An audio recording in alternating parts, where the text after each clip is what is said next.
Tim Sackett. In the next 3 years, sourcing as a function of talent acquisition will be completely dead. What do you think? Will it be? Any sorcerers in the room? Not sorcerers. Not sorcerers. Yeah, that's different. That's like the Harry Potter stuff. Yeah. So here's the why I think this, right? When we take a look at where we're at. So most sourcing function, when I go into a large talent acquisition shops and they have a lot of sourcers, what I tend to find that they do is they have a LinkedIn recruiter seat and they in-mail a lot of people and they call that sourcing. About 9 out of 10 sourcers in corporate talent acquisition, that's about the majority of the function of what they do. Not here, because you guys are with Greenhouse and clearly have a higher skill set than the majority of talent acquisition people that are out there. So if that tends to be what sourcing is, or any kind of function of that, you just go to a Career Builder or Monster or any other database and you're just basically reaching out to somebody and you go, this is sourcing. That makes that function really easy to replicate from a technology standpoint. So we already know from a tech stack standpoint that I can go out and get a sourcing technology like Intello or TalentBin or a HireTool or something like that, right? There's all these techs out there that those techs right now source better than most sourcers that you have on your team. So we already know that.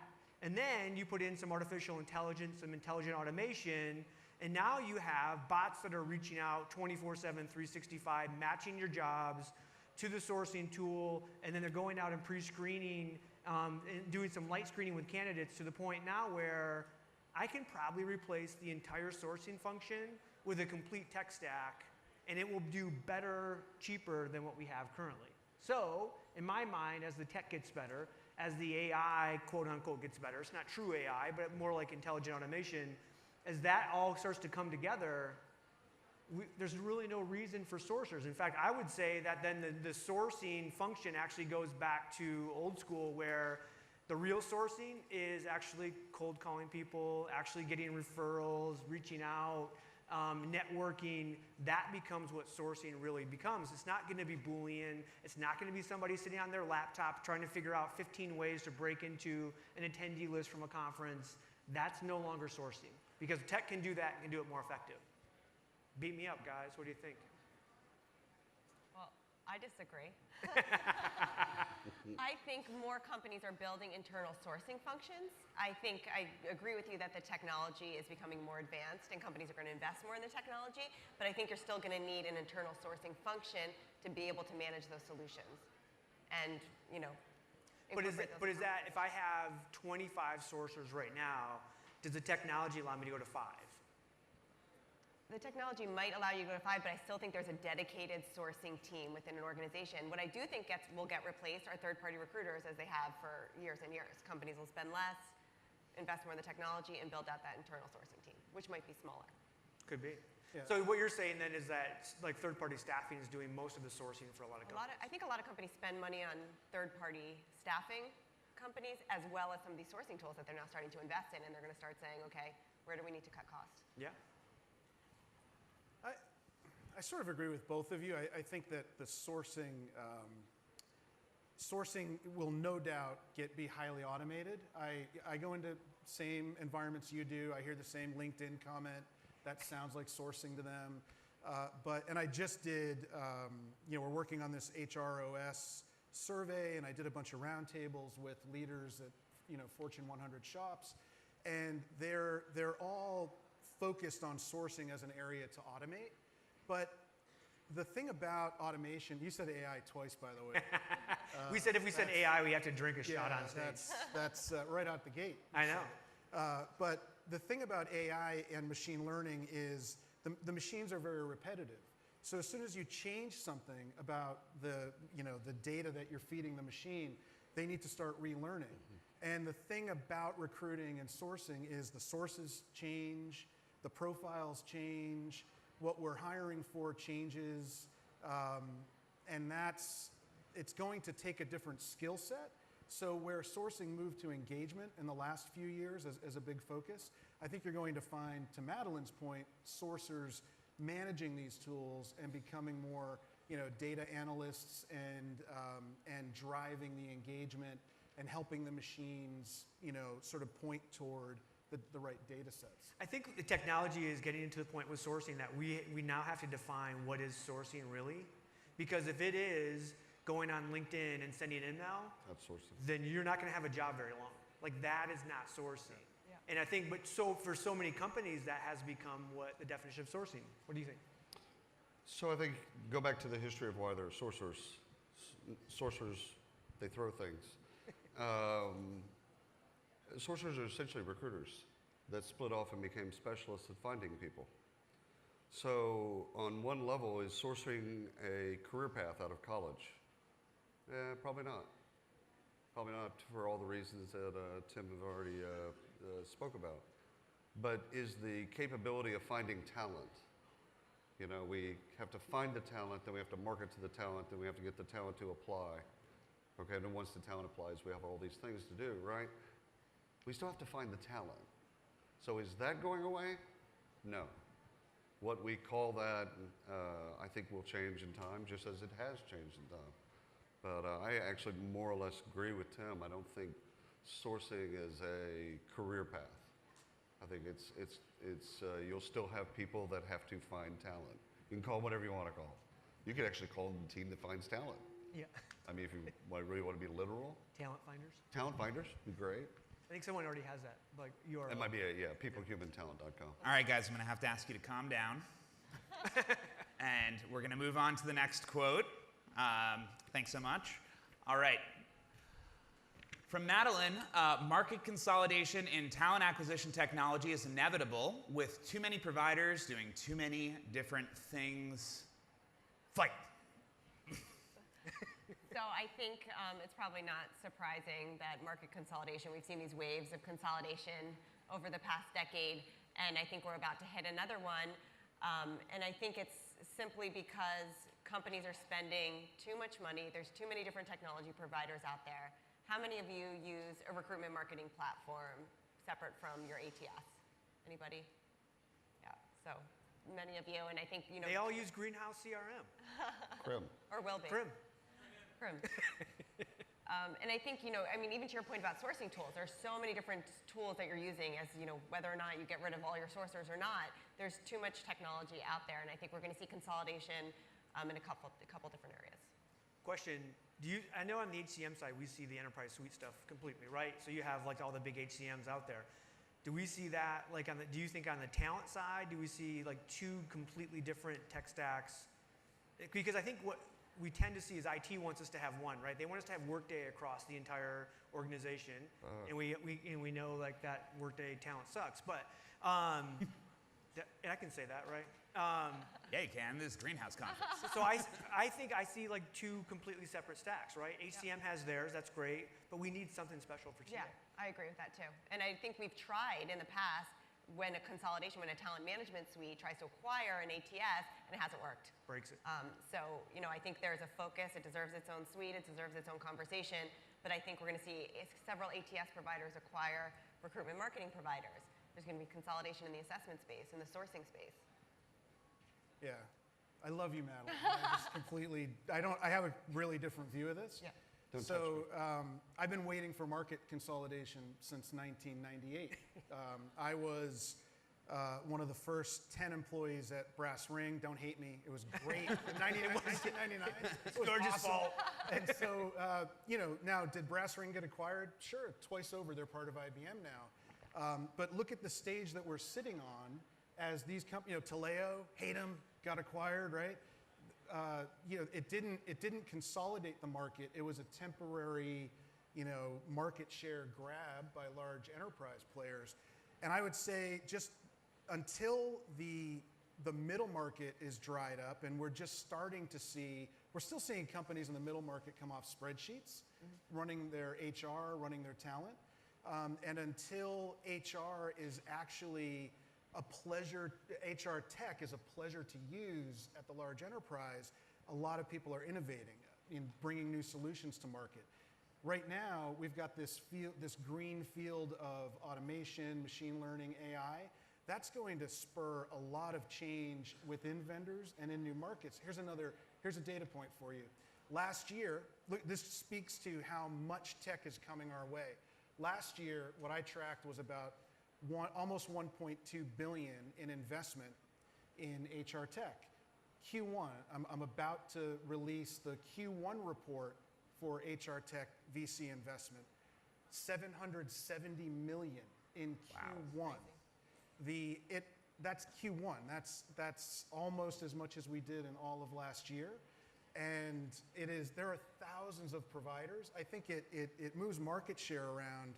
But the other example I'll give you is step out of our market space. If there was a place that should have been ready for consolidation, it was sales and marketing. Look at Salesforce.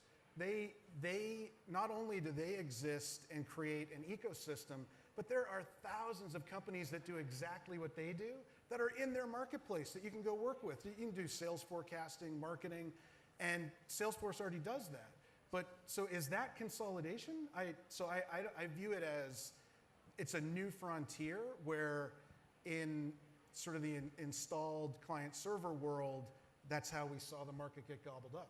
But I think it's going to feel like consolidation, but Absolutely.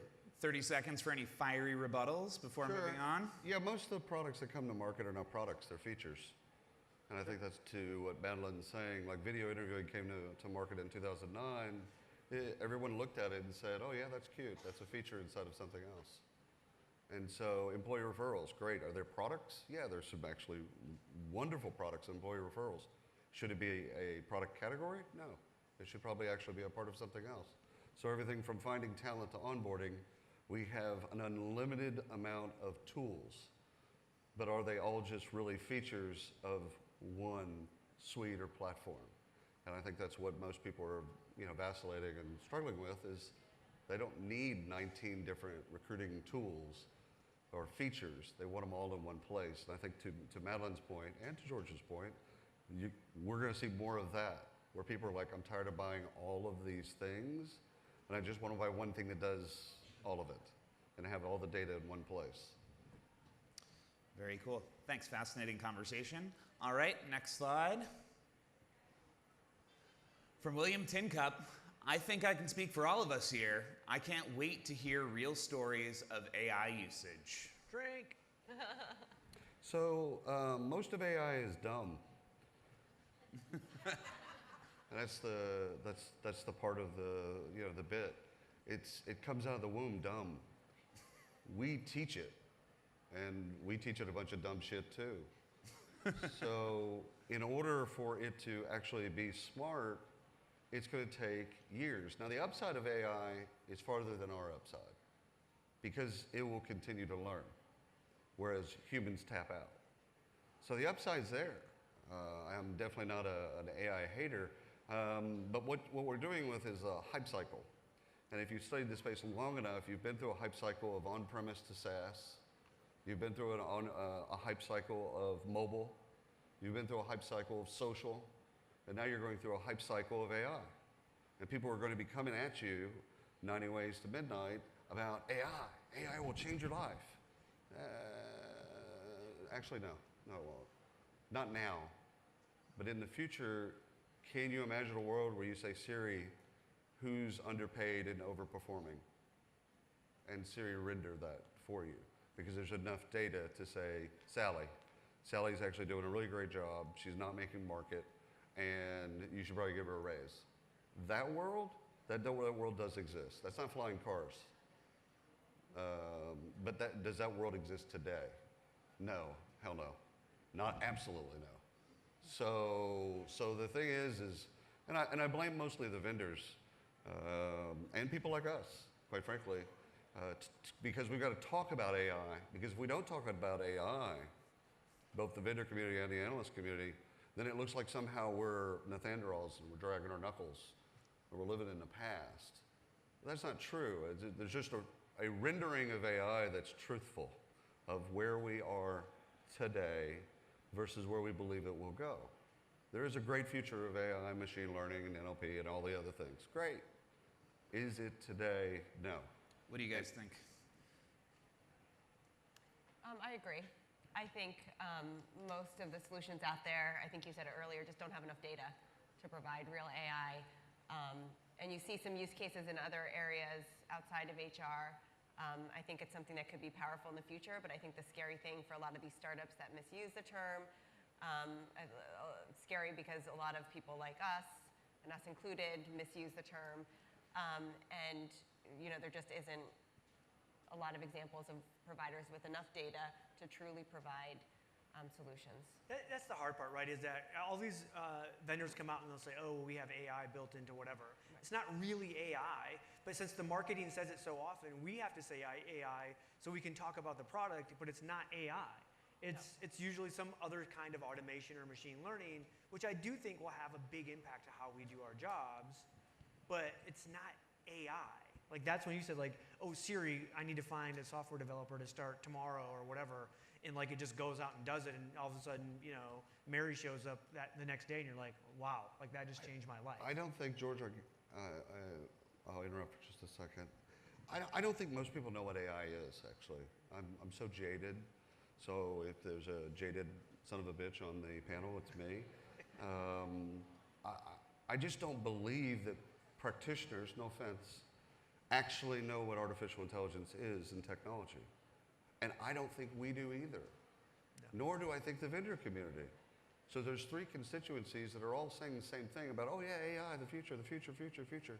But none of us actually really know to the code, what is AI? Did you see Will Smith's movie, I, Robot? The Sonny? Anybody? Remember that movie? The Sonny that made the pies with the grandma? To me, that's AI. I want Sonny. I want a robot that can do all that stuff and is like super intelligent. I like Wall-E. You like Wall-E? No. Wall-E was friendly. George? I know you have an opinion. Yeah, no, I think it's, from my perspective, the employers that I deal with are they're pretty measured around the AI thing. They believe it's going to have a big impact.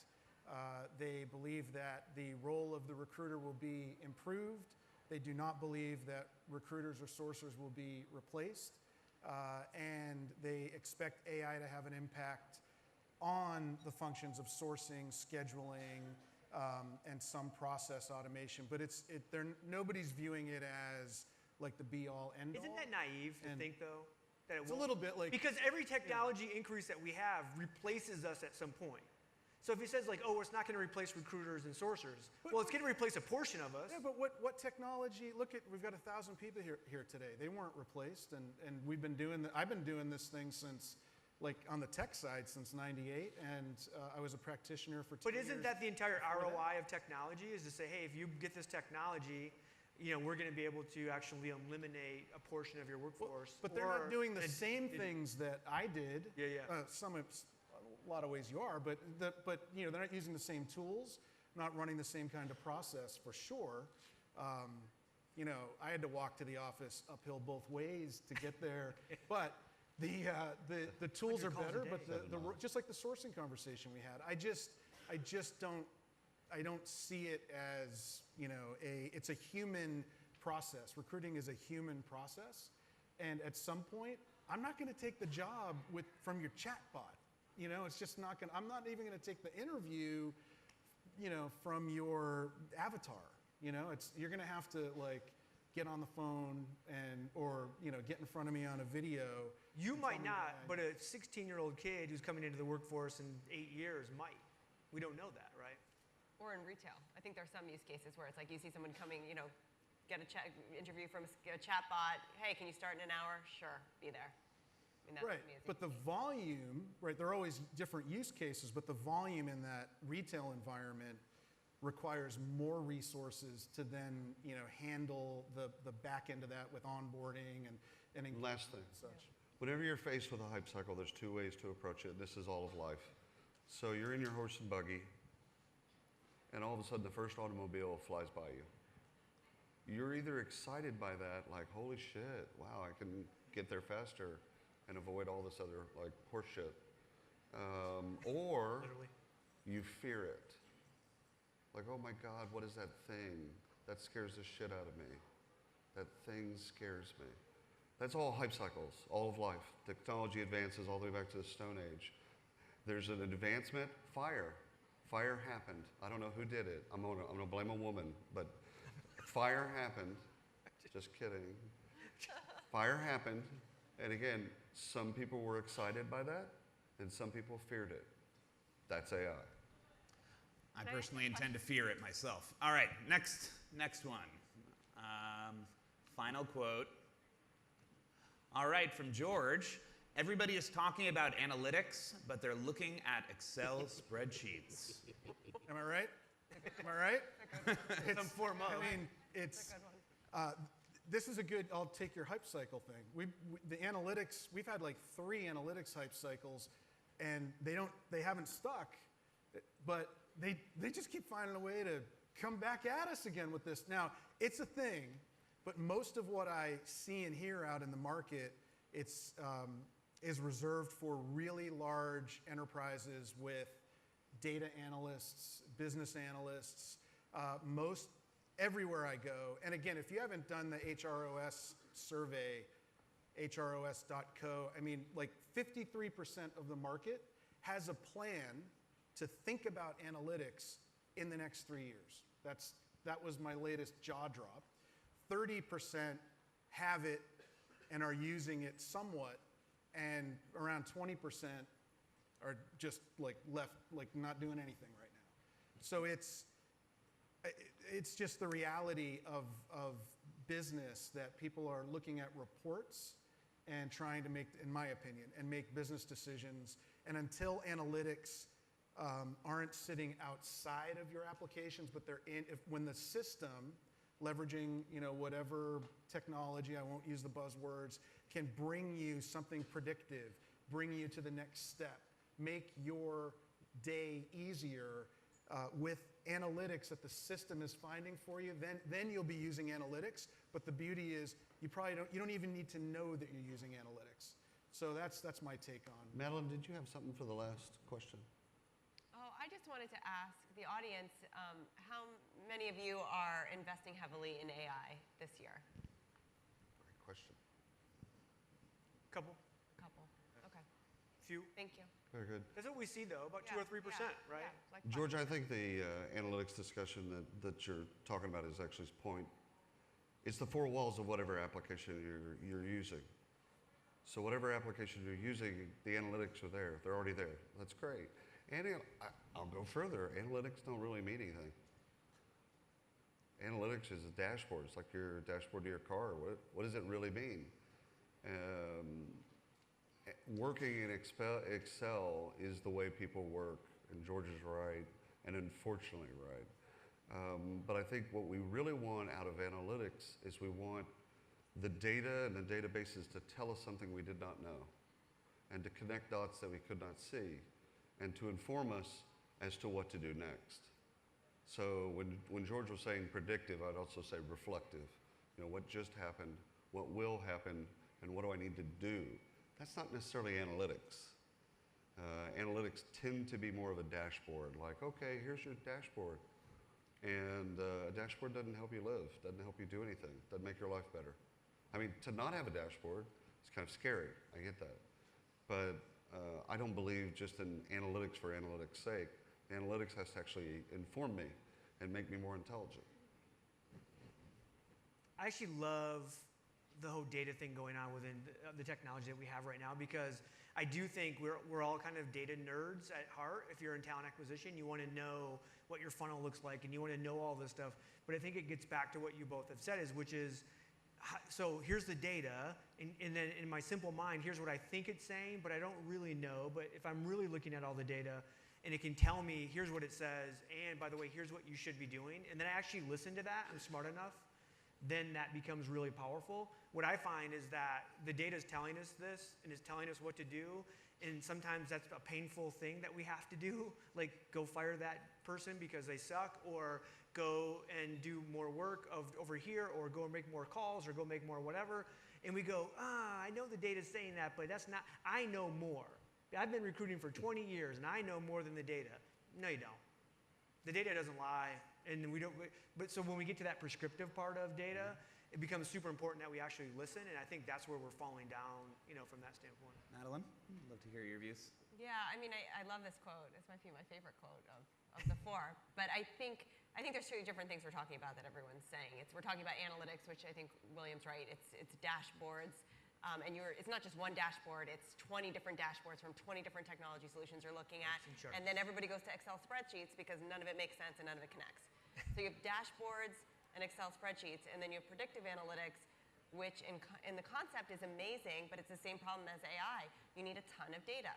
Predictive analytics is taking history of data, tons and tons and tons of data, analyzing it in this amazing algorithm. Secret sauce is happening with this algorithm, and then giving you an output where you can make the best decision.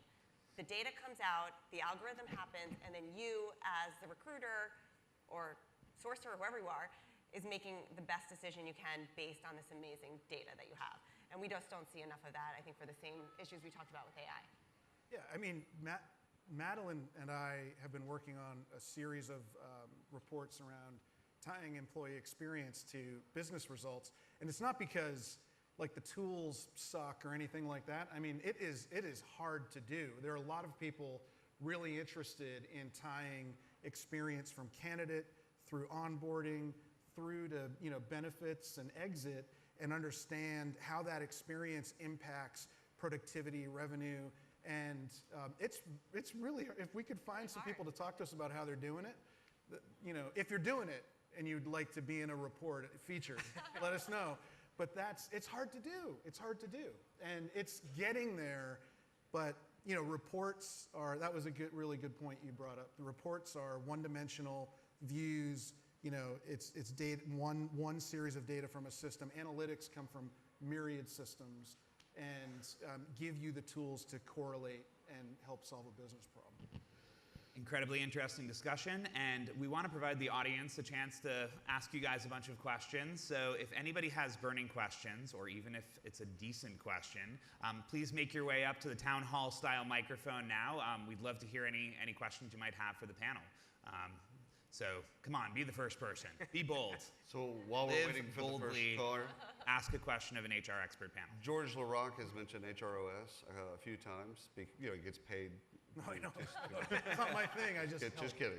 If Lars or Ambrosia, are y'all in the room? Anybody? In the back. Lars, Ambrosia, stand up. Come on, they're the founders. Please stand up. Please stand up. If you haven't checked it out. So these two people are the most important people in the room. So, well, sans Madeline. So they started a thing called HROS, HR Open Source, where practitioners share stories, they share case studies with each other. It is by far the best thing on the internet. Okay, where practitioners. Well, YouTube is pretty good. Have you seen the YouTube? Well, I have a YouTube channel, William. Tim, let me tell you a little bit about that. But seriously, if you're not a member of HROS, please become a member. That's what these little lightning bolts are for us. We believe in kind of the movement that they've created, and it's just wonderful to see practitioners share You want one? I have stories with each other. I mean, I learn every time I read a case study. Yep, I had a chance to chat with Lars last night. Really fascinating stuff. All right, so question time. Maybe introduce yourself, where you're from, and hit fire away. Sure. My name is Srini Todipanuri. I work in technology for AQR Capital Management. So my question, I don't know whether it's a question or a comment, but probably it relates to all the questions that we discussed.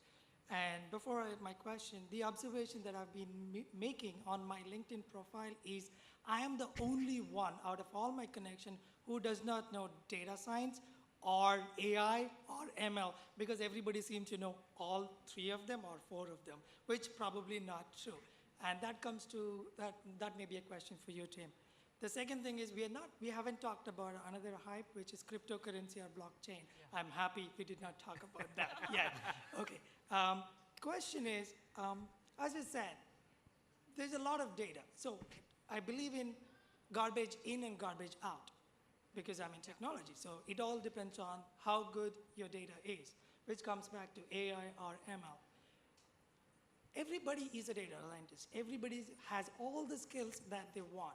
And you talked about the AI ML, which can reduce the team size in the sources if they cannot eliminate completely, right? I don't believe that's going to be the case, only because we have bad data out there. The bad data keeps coming back. It's just like you build a new software, new system protection.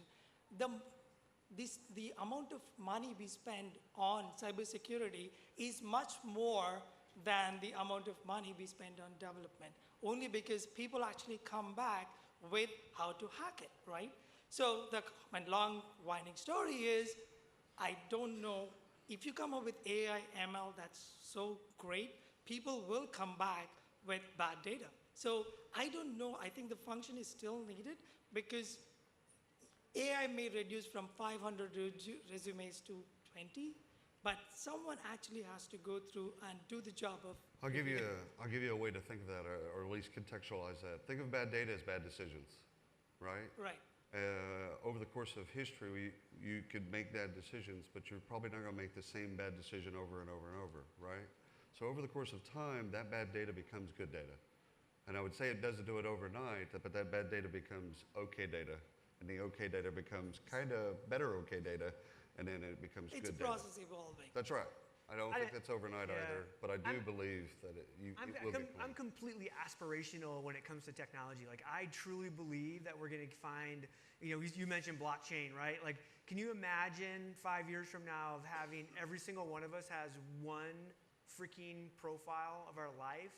And so I go to hire Madeline, and she can't lie about the job that she never no-showed for, or the interview she no-showed for. And can you imagine us as HR and TA practitioners of having that ability, so that you have a resume now that nobody can lie on, that that person, they worked from this date to this date, then they got fired, and then they were actually open for 4 weeks. Now you have this true thing. Now again, people go, well, we would never want that, because what if somebody did this or that or that? No, like, the great employees, great talent actually want that. They want that one profile. It's the shitty employees don't want that, because they're lying to you on their LinkedIn profile and on their resume, on their application. Like, we all want, to actually have this blockchain kind of, resume profile thing. Yeah. Accused, never convicted. Yeah. But I'm just aspirational. I love all of tech, so. I'm optimistic too. Yeah. Just one more question about the market consolidation. You mentioned about $770 million in Q1. That number is staggering. Global. But is that goes back to the consolidation? Is it that those investments are with the same companies, or like how much of percentage of companies are actually investing on those 5%?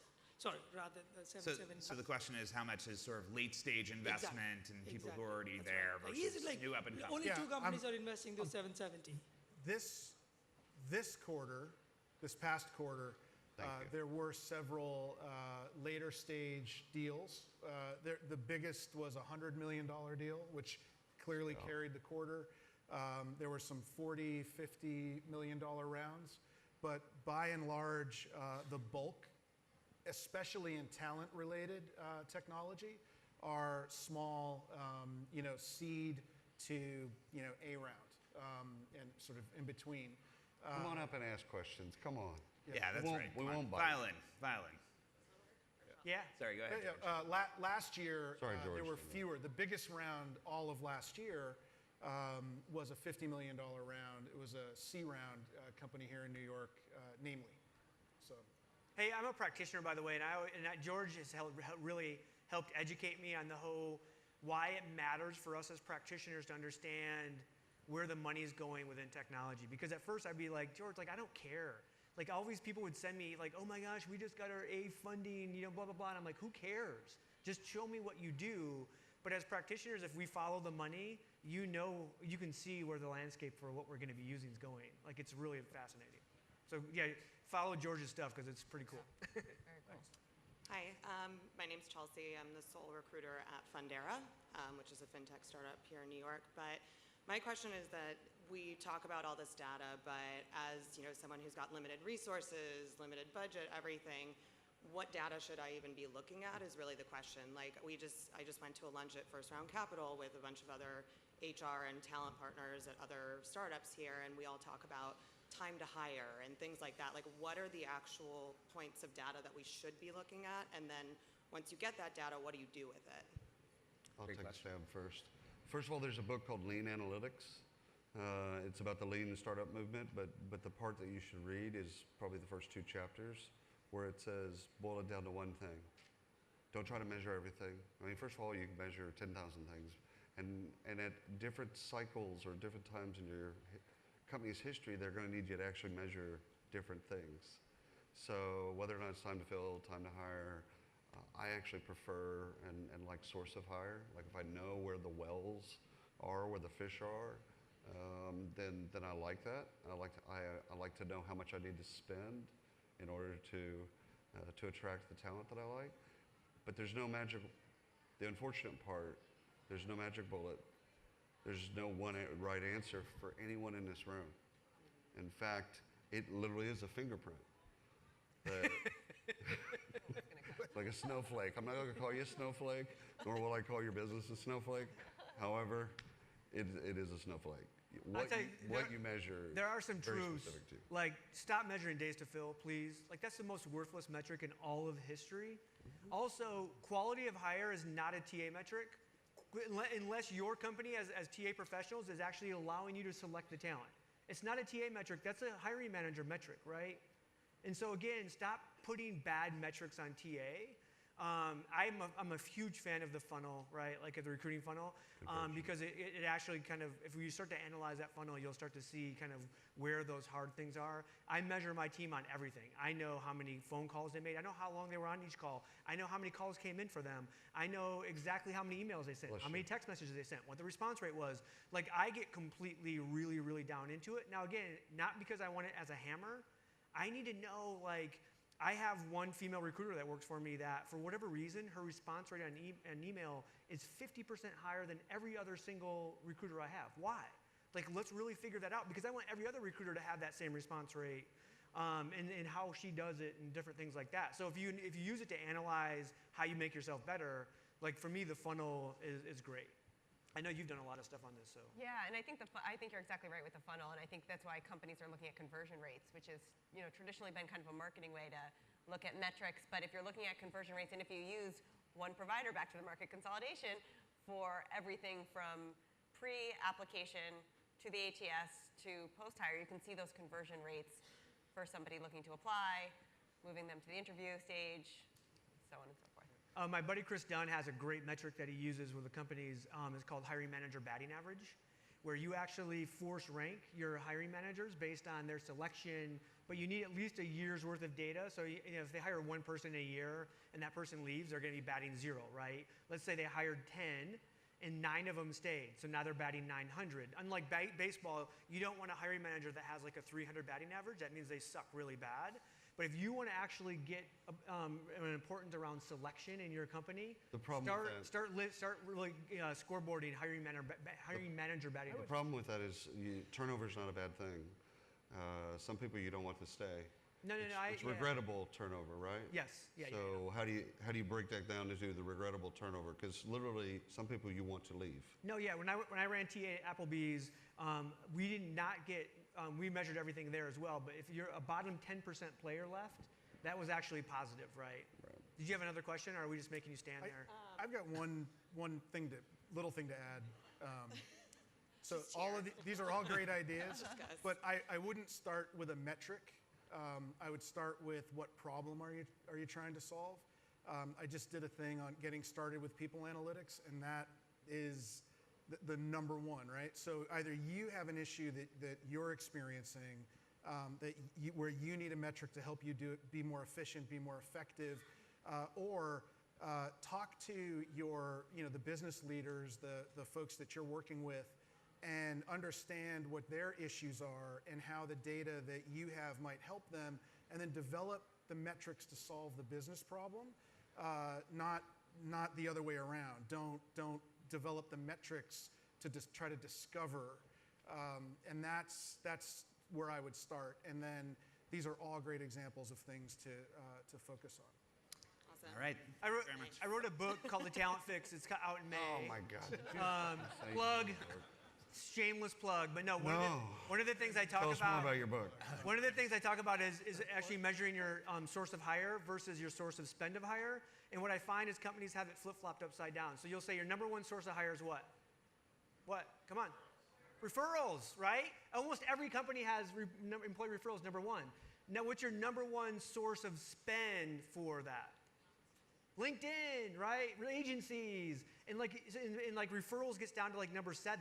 We need to flip-flop that. You should spend, if your number one source of hires referrals, you need to spend number one source of spend should be referrals as well. How do you do that? You go out and get Teamable. You go out and get a referral automation. You actually figure it out, and you actually get more referrals. The problem you don't with go out and say, referrals- oh, our number one spend is LinkedIn, and it's our number 7 source. That's a waste of money. Please don't read Tim's book, by the way. Make you dumber. A lot of gems like that in the book. Problem with employer referrals is not all referrals are equal.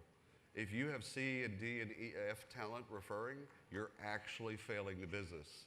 So the only referrals that matter are A talent and possibly B talent. If B talent is coachable and trainable up. So referrals, we talk about referrals, we put a blanket on them and say, oh yeah, referrals are great. It's like, not really. They're still great. That's how we debate. They're still great. No. No, F agree with talent you. Not referring all, over not all other are the F same, talent. right? Because you get referrals that are crappy, that's one thing, but most referrals are going to be better. I don't know that to be true because if F talent refers F talent, we have to fire that person, then morale goes down for the other But that's what I person. like about the automation side of like a Teamable. Like you can actually go and say, hey, I only have A players that I'm actually going to send this referral automation to. That's not fair. going to send it to my F players. Okay. All right. All right, you guys can take this to the parking lot afterwards. Read Tim's book. Next, The talent fix. Out what in is May. it called again? Sorry. The talent fix. All right, great, thanks. Don't do that. Don't Go do ahead, that. please. Hi, my name is Katie. I'm with eBay. And I was really curious. I love the discussion about potential of does sourcing go away and all that stuff. But at the end of the day, we'll still have to have people to engage the talent, to sell the talent, all of that stuff. But what I was interested in is, do you think the role of sourcer and recruiter, or whether it will always be a sourcer and a recruiter, how do you see that role changing with the addition of technology? Do you see their competencies changing? Do you see their roles and responsibilities changing? What does the future of a recruiter look like? Can we start with Madeline? Sure. Yeah, that's a great question. And I think absolutely it'll change a lot. I mean, I think we are seeing kind of the role of the recruiter already starting to change. Some recruiters wearing more data scientist hats, others kind of, thinking about the marketing capabilities and competencies that they need. And I think that will be true for the sourcers. Even though it goes from 20 sourcers to 5 sourcers, what will that look like? What will the competencies that matter be? And I think being able to be tech experts is a big competency that not every talent acquisition professional has been in the past, and I think that's definitely going to be a competency that everyone will need. And I know, William, you've written about that too. I'm not going to plug shit that I do. So what I would say is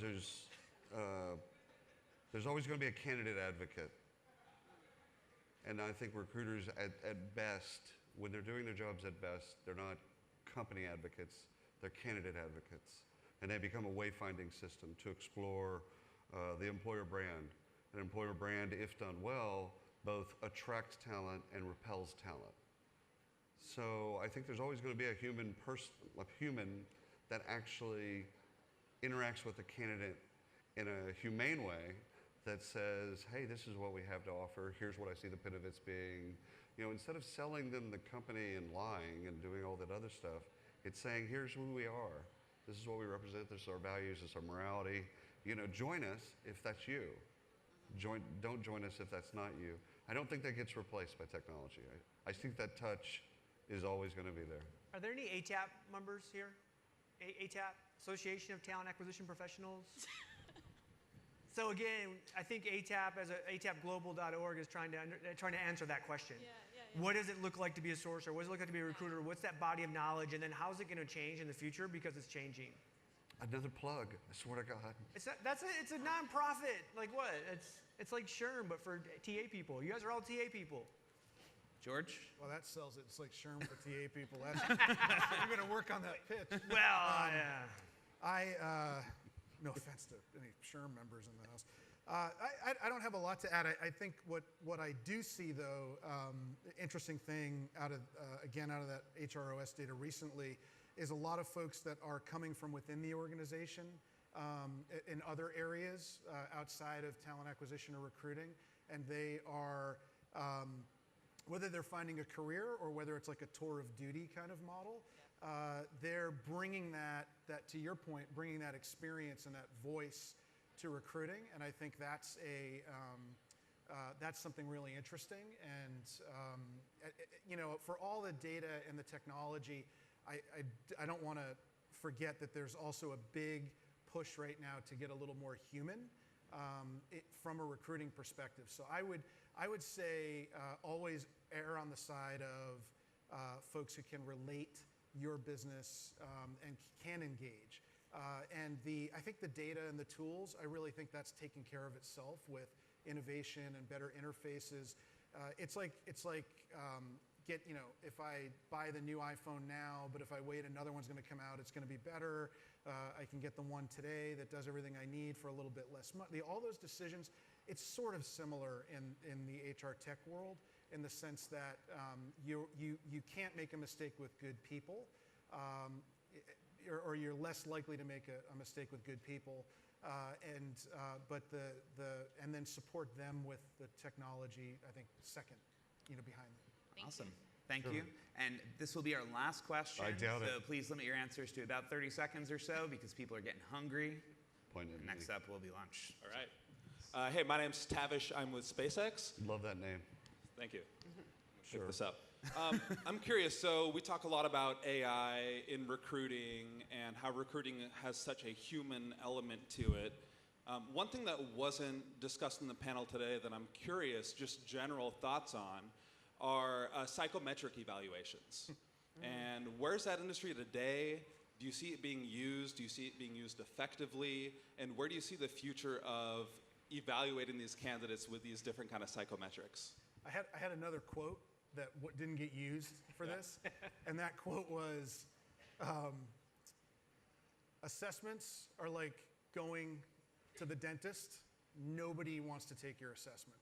So that industry is alive and well, and I'm a big believer in the behavioral science that's behind it. And I've been on projects where I've seen it work, but the problem is it's cumbersome for the candidate, it's cumbersome for the employer, it's costly, so we end up using these types of assessments far later in the, unless they're skills-based, that's not psychometric though.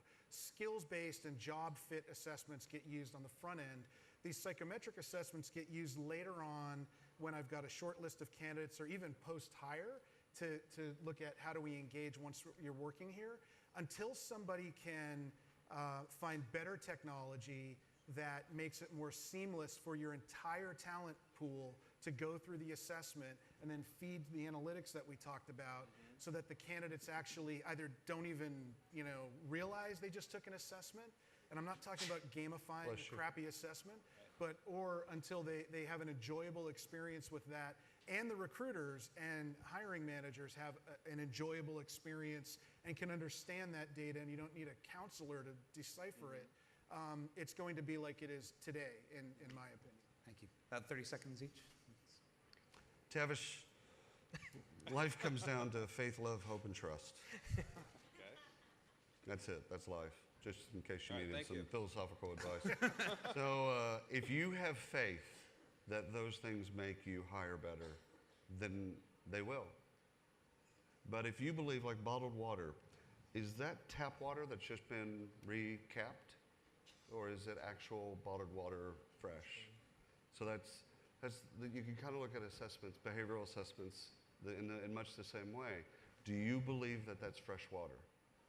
And if you believe that in your heart, you have faith, then they're going to work. And your hiring managers believe it. Yeah. I mean, I'm talking about actually at the company level, all the way down. You know, if you believe in them, then they're going to work. If you're challenging them and you just go, I don't know if this is, and the experience is horrible, the micro experiences that you have your candidates go through is horrible, then you're always going to be like second guessing, why do we have this shit in front of our candidates? So I think it's, for me, Wallace, esoteric, it's faith, hope, love, and trust. All right. Any closing thoughts? I'm seeing a flashing red light. No, So. I think we'll Break for lunch. All right. I always get flashing red lights when I'm with William. I don't know what it's all about. There's blue and red lights. All right. So thank you guys. Please, a big round of applause for the panel. Fun and informative.